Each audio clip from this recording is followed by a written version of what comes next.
7वां बाब। 1,44,000 बनी इसराइली। इसके बाद मैंने जमीन के चारों कोनों पर 4 फरिश्ते खड़े देखे। वो जमीन की चारों हवाओं को थामे हुए थे, ताकि जमीन या समुंदर या किसी दरख्त पर हवा न चले।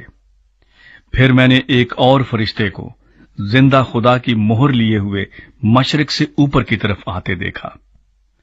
उसने उन चारों फरिश्तों से, जिन्हें जमीन और समुंदर को जरर पहुंचाने का इख्तियार दिया गया था, बुलंद आवाज से पुकार कर कहा कि जब तक हम अपने खुदा के बंदों के माथे पर मोहर न कर लें, जमीन और समुंदर और दरख्तों को जरर न पहुंचाना।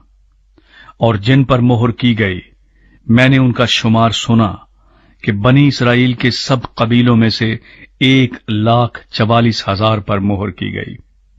यहूदा के कबीले में से 12,000 पर मोहर की गई, रूबन के कबीले में से 12,000 पर, जद के कबीले में से 12,000 पर, आशर के कबीले में से 12,000 पर, नफ्ताली के कबीले में से 12,000 पर, मनस्सी के कबीले में से 12,000 पर, शमाऊन के कबीले में से 12,000 पर, लावी के कबीले में से 12,000 पर, इश्कार के कबीले में से 12,000 पर, जबूलून के कबीले में से 12,000 पर, यूसुफ के कबीले में से 12,000 पर, बिन्यामीन के कबीले में से 12,000 पर मोहर की गई।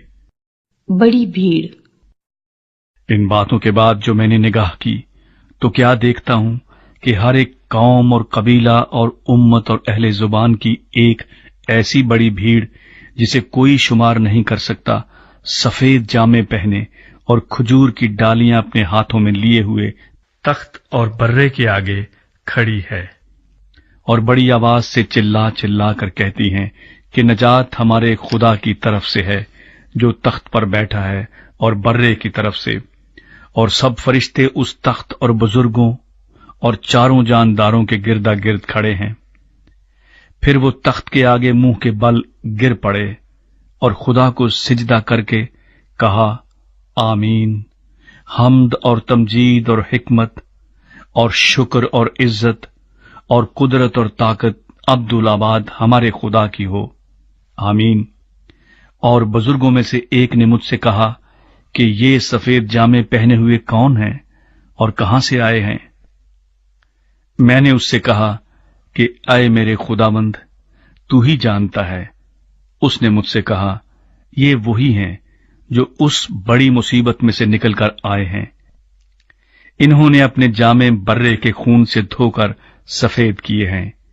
इसी सबब से ये खुदा के तख्त के सामने हैं और उसके मकदस में रात दिन उसकी इबादत करते हैं, और जो तख्त पर बैठा है वो अपना खैमा उनके ऊपर तानेगा। इसके बाद न कभी उनको भूख लगेगी न प्यास, और न कभी उनको धूप सताएगी न गर्मी, क्योंकि जो बर्रा तख्त के बीच में है वो उनकी गल्लाबानी करेगा और उन्हें आबे हयात के चश्मों के पास ले जाएगा, और खुदा उनकी आंखों के सब आंसू पोंछ देगा।